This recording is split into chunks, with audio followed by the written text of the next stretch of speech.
And the question of this workshop, how are you and how are you feeling? As always, it's important to present myself a bit, why I do this. I'm Teodora, I work with Shoco Wellness.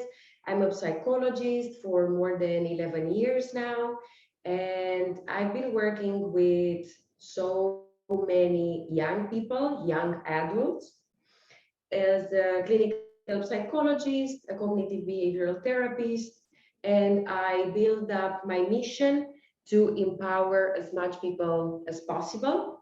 If we live a life in compassion, if we live a life where we focus on our mental health, on our self-care, and build up a healthy lifestyle, any obstacle in life will become less heavier if we take care of ourselves and of our hearts, and if we ask ourselves how we are. I think that's the main question we should ask every morning. So, why are we here today? What are we going to discuss? First of all, we are aiming to open our mind, open our knowledge, and get more information, more compassion, and more understanding towards what depression is. I'm sure many of us have heard of it or struggled with it or know someone that has been struggling with it. And most of the time, it's still taboo. From what I hear around me, people don't know if they should talk about it or what they should do in that situation. So, what are we going to do? We will understand what is depression. We will understand and talk about something that's not always said and not many people know about it. What is masked depression? How do I know if I'm actually not so fine these days and if I'm struggling with some symptoms that I don't realize? Is it normal or is it common for someone to have depression? Who can get depressed? Is there any special trait that someone can have that makes them more predisposed to depression or not? If I am struggling with it, should I open up about depression? Also, by the end of the workshop, we're going to empower ourselves by knowing, is there anything in my own head that I can work with in order to protect myself from depression or make sure I'm not stuck in a depression? And then we learn how to use those tools in our favor. First question of tonight is, how did you manage the pandemic? And maybe if this sounds off topic, I want to mention that in my work as a psychologist, after the pandemic started, I have never heard more often the words sad, lost, isolated, gaining weight, losing myself, who am I, when is this going to be better? And you can assume this is hard for people to cope with and to understand. So depression, we talk in psychology, it became like a second pandemic. And that's why I want to emphasize, if you are struggling with symptoms, if you feel not understood, if you are usually a very happy, open-minded person, but something is going on with you right now, or you just feel like you lost it for a while, please remember, 2 years ago, we barely heard of depression, right? It was not so common, but lately it became very, very common. So let's open our mind that as well as coronavirus, a part of our lives, it is possible to keep on hearing this word, the depressive symptoms. And think about yourself, because you're students or you're in the beginning of your life, right? You're just starting life. So if I take this person, a person that has hopes and dreams and that's working hard, needs to finish their exams, wants to build up a family, needs to find a job. So becoming an adult, having connections, your environment and your friendships and your relationships are one of the most important things in your life. And if all of a sudden the person, it's taken out from the environment and just put inside the house and say, you know what, school is online, manage it, pass your exams. You're gonna have to struggle with it. We don't know how to manage it because it's also new. You cannot see your friends because it's a quarantine. Always take care because you can get sick. So you stay in a worry all the time for you, for your family, for your friends. If before you would feel safe and connected and receive your validation and your support from your friends, all of a sudden you cannot. And then the pandemic ends and you're sent back to school or to work or to life, and you're told, manage it and manage it well, or even better, because, right, we have to get back on track fast. How does that feel? How easy is that? Or at the same time, how definitely not easy can that become? Let's open a road to compassion by imagining this. If you are struggling, or anyone that you know is struggling with some just not feeling so fine, because that's what it's about, there might be strong reasons behind it. And it's really normal if things are happening like that. And that brings us to the next essential sentence of this workshop. Who can get depressed? Because often people might say, oh no, I cannot get depressed. Depression is for the weak, or it's bad, or I cannot handle that. We have this, we refuse it, we reject it. It's like something taboo, it's something that we have to stay away from. It's stigma, like you can hear, I cannot tell at work that I have that, or I cannot tell my family that I struggle with depression. But even the strongest person in the world, physically or mentally, could at some point become depressed. You can be the most outgoing person and still be depressed if you're not happy in your environment, if you get isolated, for example. Even the most ambitious person, if they get too ambitious, or they go through a hard time of their life, or through a failure or something, they can get depressed. So anyone can struggle with this. And as long as we remind ourselves that, we can open up a road to becoming more understanding and actually find solutions and heal, instead of keeping it year by year a stigma or something that I need to hide or be ashamed of. All right. Now, have you ever said, because I work with students, with young people, and I hear many expressions like, I'm so depressed these days, or if that happens, I'm going to get into a depression, or this is so depressive. Also, it's important to emphasize this. It's normal at some point to go through some phases of normal sadness in your life. If you had a breakup, if you failed an exam, if you had a conflict with a friend, if things at home are not so good, something is going on in your life, or you're just not solving your problems, it is normal to get fluctuations, to go through a phase, or to just feel sad. And sadness as an emotion, it's a healthy emotion. It tells you what is missing and where you need to go from here. The problem with sadness is when it becomes longer than 2 weeks, when besides sadness, you get more symptoms that I will show, and you have those symptoms almost every day, almost the entire day. So if you're just a bit sad in the morning because something happened, but by the evening you're okay and tomorrow you're okay, that's good, it's normal. But if every single day for a while now, for more than 2 weeks, it's been really, really hard most of the day, it's important to ask for help. All right, and now let's see, what does it actually mean? Please don't get scared. There's a lot of information here, a lot of bullet points.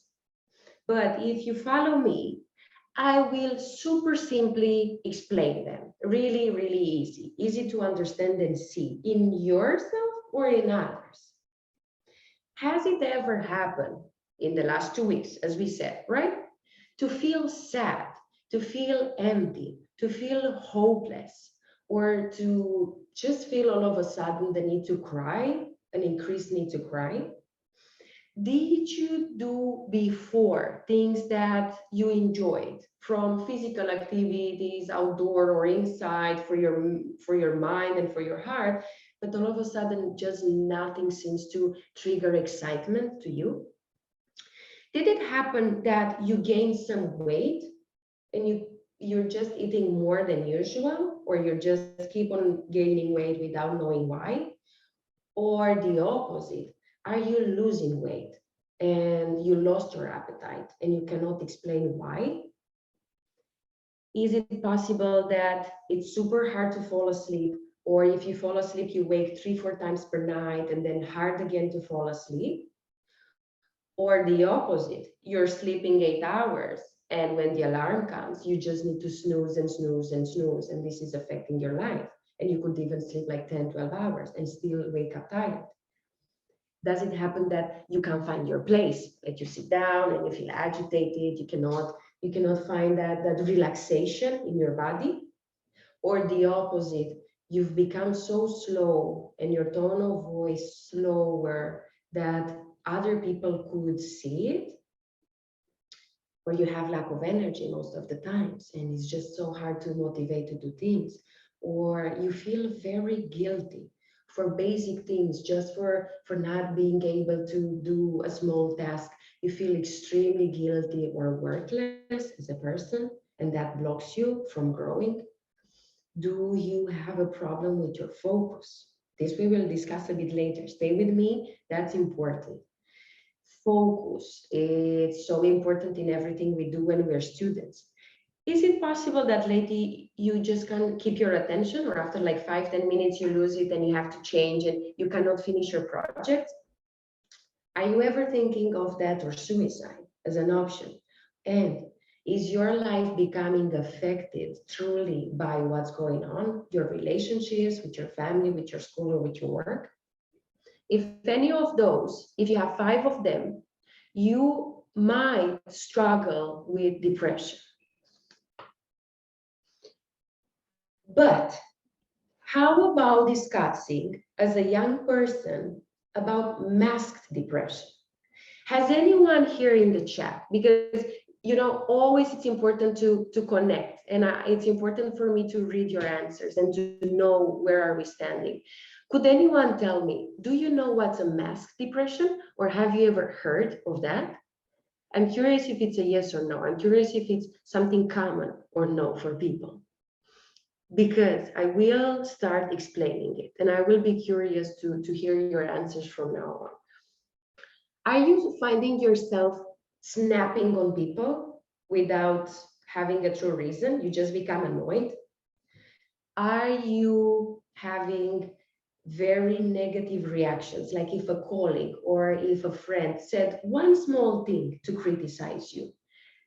Does it affect you so much that you go home and you overthink and you overthink and you overthink even the second day, and you're affected and you think you're going to be rejected or you're going to lose that relationship? So it's overwhelming. Are you very often having back pains, cramps, stomach aches, migraines without a medical reason? Or you have digestion problems, or you feel the tight chest, like it's hard to breathe, or sometimes you get dizzy? And even more important, talking with students, and tell me if you're seeing any of those that I'm mentioning. Procrastinating. You have things to do, you have exams to pass, you have lessons to read, you have projects to finish, but you cannot finish it. You cannot explain why you're not doing it even though you want to. And even though you have friendships, couple relationship, family close to you, you can still feel alone or disconnected. I'm curious if you feel any of those. And a few more here. Just let's be curious about it, because sometimes I hear people not understanding what's happening to them, but this can be a cause. You go to school, you go to work, you laugh with people, but then you go home and you don't do anything. You just stay in bed, or you watch TV, or you watch Netflix for hours and hours and hours and hours. Or you just want to avoid people and stay alone. Or you're just, maybe you have 2 free days, it's full weekend. You could go to the beach, you could go out, you could enjoy anything, but you prefer to just stay alone in the home. Before, let's say, it was easy to take a shower, to exercise, to walk, to call a friend, like this self-care things. But all of a sudden, they seem to vanish from your life. It's so hard to do them. And here, did it happen that you would love to take more care of yourself, or you would love to say no when you're really tired, you would love to take a break, you would love to put on makeup because you liked it before, but recently that is not an option anymore? All right, so I see it's not something common, right? Thank you for answering, because exactly, we need to become more aware. A depressed person is not a person that cries nonstop. No, a depressed person can be a person that's really struggling and is feeling alone and not be able to take care of themselves and doesn't know why. So that was the main point for me, to make this aware. You might need good support if you're struggling with any of this. Okay. Something that, right, I was saying earlier about the symptoms of focus. I have in counseling students from the university, and they got so scared because they said like this: I can't study for my exams. I'm not able to finish even a chapter. I need to finish my thesis and I just can't focus to write anything. I know I should study and pass 3 4 exams, but I'm even considering to not finish this year because I lost my memory. I lost my focus. I might lost it completely, and I might never be able to finish school. And parents are saying, what's happening to you? Why are you not studying? Why don't you get better grades? What is this? So then the student gets in such a high pressure energy, and they feel so overwhelmed, and they think they're not able to finish school anymore because they cannot learn something new. Please, if this helps you, take this burden off your shoulders and put it down. If you're facing mask depression or obvious depression and you cannot focus right now, it's not your fault, and your brain is still there and it's still working. And to make it even more simple, if I have a broken leg, can I go run a marathon today? Maybe not, because it's too much, right? So if I pressure myself, I'm just going to hurt even more my leg and my self-esteem. But if I give time, I make my leg a priority, I rest, I heal, maybe in a few months from now on, I'm not going to have a problem to go run my marathon. The same with your study. If at some point right now you need to take a step back, and if you need to focus more on your mental health and let the pressure a bit down, this may be a faster option to heal and to recover and go back to finishing your study, right? Okay. And now, again, question, because communication is the most important. As you said, some of you recognize this. Do you recognize any of this in a person that you know, in a friend, in a colleague, in a family member? How common is mass depression, or obvious, as we call it, depression, around you recently? I'm curious if someone is struggling with that, or if they see it, how common is it? And also, is depression something to be addressed? Because if we're here in this workshop, I think we might know the answer, right? And the answer is the following: yes. From a psychological perspective, absolutely yes. It is perfectly normal to address if you struggle with depression symptoms.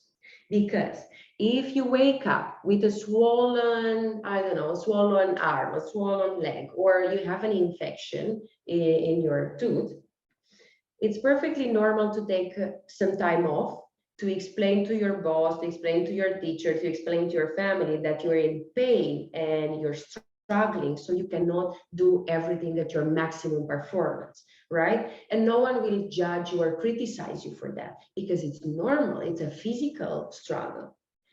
Why not accept and see it as normal also if we struggle with mental pain? That's how I call it. It can be mental pain. To struggle with depression, it can be painful. And it deserves respect, and it deserves compassion, and it deserves to be seen and as something that is worth understanding and not judgment. And this word, the word change, if you're in this workshop and if you're seeing this, remember, guilt, it's not going to help you. Making someone feel guilty for being depressed, it's not going to help. Shame for feeling low or not feeling so great right now, it's not going to help. Criticism, it's only going to make it worse.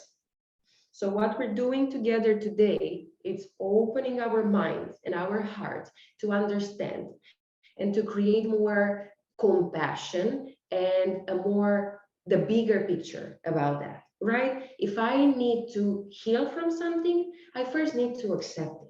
And if I have the symptoms right now, it's perfectly fine. Anyone can struggle with that, and of course, anyone can also recover. Yes, and let's talk some technical questions. Anyone can understand depression. If I'm struggling right now, do you think anyone around me will be able to fully understand? Do you think anyone can actually help with the symptoms? Also, do you think it's normal that people will not guess or will not know beforehand what's going on with me? And also, what do you think? Should I open up? Should I educate or explain to people what am I going through? I want to share my perspective from the healthiest way to heal depression. Some people, I might not understand it in my own, but definitely some people will also not understand it. People will say depression is for the weak. We don't have time to be depressed. You must get out of it. What's this thing, this new modern thing, depression? On my time, there was no such thing. So we're gonna hear a lot of these kind of hurtful opinions, and that's why I want to empower people that struggle with depression. Those people, if they don't know it yet and they don't understand it yet, it doesn't mean your feelings are not real and entitled. So please keep that in mind. Also, some people might say things that don't help you. People say, come on, snap out of it. Come on, go out, you're gonna be fine. Come on, other people have a worse life than you. You should be more grateful. So these things that, hey, calm down. No, this is just a phase. You will be fine, right? And these things can let us even more empty than before. So I want, again, empower yourself and make sure you don't believe and listen just to these opinions. There are a lot of other words that can be helpful. It doesn't have to, you don't need to listen to the people that don't understand you. Also, it's better to be honest. If you are afraid you're going to lose your job, if you're afraid your parents will not accept it, if you're afraid to ask for help from a psychologist because your family will judge you, this is only somehow convincing yourself that what you're struggling with, it's not real, it's not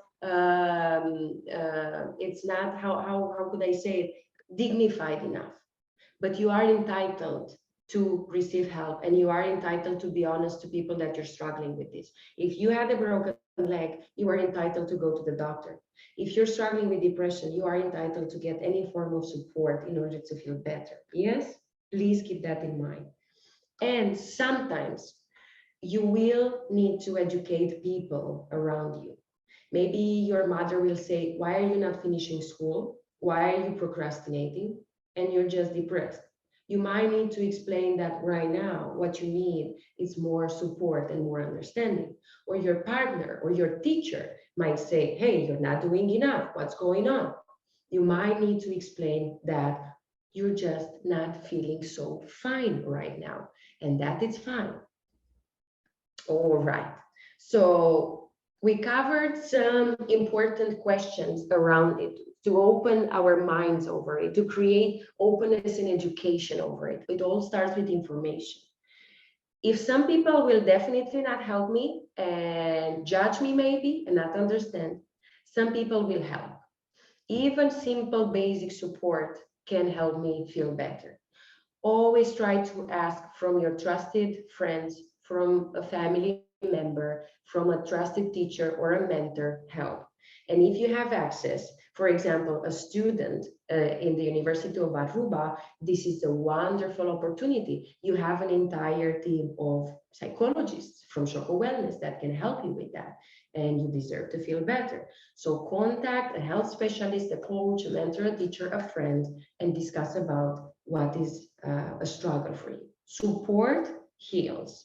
Feeling alone definitely keeps us stuck. And we're going towards the end and the more practical part of the workshop, where we're going to use pen and paper as well and see how can I help myself from now, so I know how to deal with it in the environment, how to recognize it, how to empower myself over it, but what can I do at home? First, learn about your thinking. Irrational thinking. This is studied for years and demonstrated as the main cause of depression and anxiety as well. But we're talking about depression today. I want to present you main types of irrational thinking, and I invite you for each one, just be curious and see if you're doing one of those things. We call it mental habit. Let me know if one of yours is part of your daily thoughts. All or nothing thinking, or black or white thinking. Like, I'm the worst. I'm either the best, I'm either the worst. I'm bad or I'm good. My relationship is either perfect, either it's worthless. I'm either a success, I'm either a failure. Imagine how hard for a human being is to always be on one side, like only one this or only another way. Because I might be great in some things and not so great in others. I might have a friend that's amazing in some aspects, but not so great in others. But I cannot just cut people off or consider myself a failure, even though I just had one mistake, right? So if this is happening to you, can you write down an example of your own thought that would be all or nothing thinking? Because usually life is in gray. Everything is shades of more colors, not just black or white. Overgeneralizing. Words like, you always hurt me, you never listen to me, no one loves me, I never win, I never do anything right, I always make mistakes, I'm always a failure. These very big generalizations of small things. Because most of the time, you are probably doing great at a lot of things in your life, but just not doing great at others. So overgeneralizing will only keep you in a depression. Mental filter. Do you happen to hear only the bad things that people think or say about you? Does it happen to only hear criticism? Like maybe your friends or your teacher gave you feedback 10 times for something nice that you did or said thank you, but one time they told you, I didn't like that, and you took it really seriously and really personally? Because it's important to always focus on both sides of the situation, right? If you have an example, write it down. I will be very happy to discuss it later because we're going to see what we do with this, right? We also learn how to become in control. Discounting the positive. You're a hard worker. You go to the gym maybe 3 times per week, but one time you missed it, it's all for nothing. That's the discounting the positive.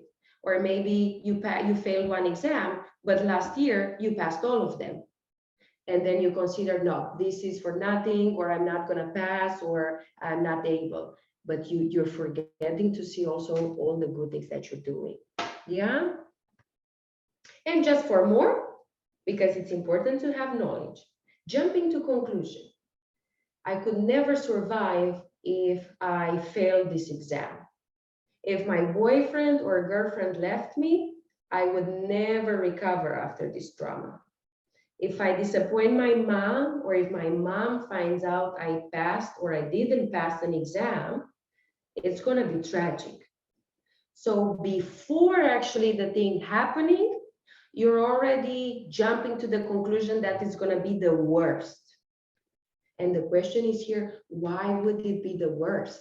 And why assume the worst when actually you might be able to survive anything that's going on in your life or manage any obstacle? Catastrophic thinking, it's horrible to fail an exam. It's unbelievable that you did something like that to me. I cannot forgive this ever. And then you stay in anger, and then you stay in negative emotions. That is something that's not helping a person to cope with depression or to feel happy. Labeling.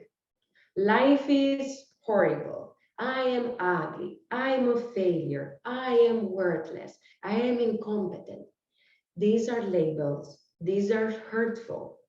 And they are definitely not encouraging to growth.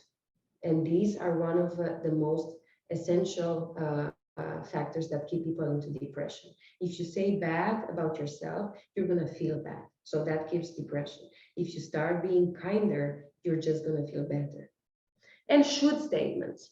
They should never do wrong to me. I should pass every exam. I should always feel great. I should never fail. It's very much to ask for that, right? In a world where everything is changing all the time, being stubborn in a should, I should be perfect. I should only take the best grades. It's going to hurt you at some point because mistake, it's part of life.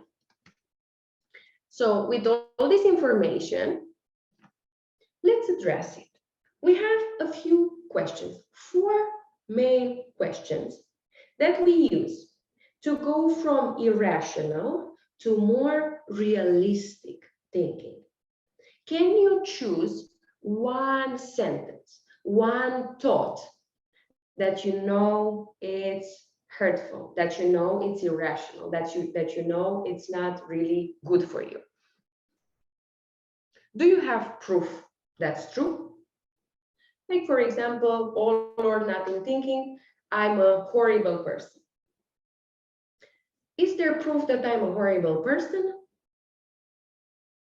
If maybe, I don't know, did I kill people? Did I steal? Did I do something unimaginable? Even though, still hard to say that's complete proof, right? Do I have proof for the opposite statement, that I'm not a horrible person, or it's not a failure, or it's not doomed forever? Oh, maybe yes, I am kind with people, I am respectful to my friends, I'm respectful to my family, I go to work, I take care of my responsibilities. Maybe That's proof that I'm not horrible. So maybe I'm exaggerating a bit and I'm too strict with myself. Calling myself horrible, is this statement helping me? Is the statement you have on your paper helping you to grow and feel good? Or is it hurting you? And is this statement something you created or something that you heard around you? And to explain, did I ever hear maybe a parent or a teacher or someone saying, you're a horrible person if you don't do that? You're a really bad person if you don't listen to me and if you don't do what I say. So maybe that is something induced that I keep on holding on, but that's not mine and that's not my truth. And could we rephrase in a way that we can feel better instead of saying, I'm a failure, I'm the worst, I'm never going to recover, I'm never going to finish my year. So, like really harsh things. Can I rewrite it so I can feel better? Like, it's too harsh to call myself horrible. I am a good person. I do so many good things. And if I'm making mistakes, I can actually improve myself. How does it sound to be horrible or to be a person that's growing, learning, and accepting they're human and making mistakes? These can make the difference between a depressed person or a person that finds solutions to move on and still feel content. And the last part, we arrived at the last part of the workshop. I hope you're still with me, and I hope you're focused on getting all the resources you can get to feel better. It's simple, it's behavior. So listen, if I'm in bed all day long, not doing anything, and my energy level is 0, how am I going to create more energy from that? How am I going to become happy and energetic and doing things if I'm on 0? But if I activate behavior, if I do, if I move, if I engage in things, if I do meaningful things, I create 1% energy, 2% energy. Maybe I'm so behind with my exams. What if I actually just open the book and read 2 pages? I'm not at 0, I'm at 2. I just created, I just activated. And instead of feeling guilty and lost, I'm actually feeling content that I achieved something. So, in order to feel better, do more things. Go for a dancing class. For example, Shoco Wellness has dancing lessons for students. Go for a walk at the beach. Call a friend, go for a swim, go for a beach tennis lesson or a normal tennis lesson. Go to the gym, go buy some food and cook something. So just create. Even go take a shower and put music. It's more and it will give you fresh energy. Then you're going to feel like you're getting more out of life. And normal consequence, you will end up feeling better. And from the state of feeling better, you can generate more good energy, do more things, get more out of life, be on higher energy. Continue the circle until you get enough energy to be back on your feet instead of low, blocked, down. We need to get out. We need to think more rational. We need to be more compassionate towards ourselves, and we need to get more energy flowing. Yeah. So these were shortly the main ideas in order to open our mind and knowledge about depression.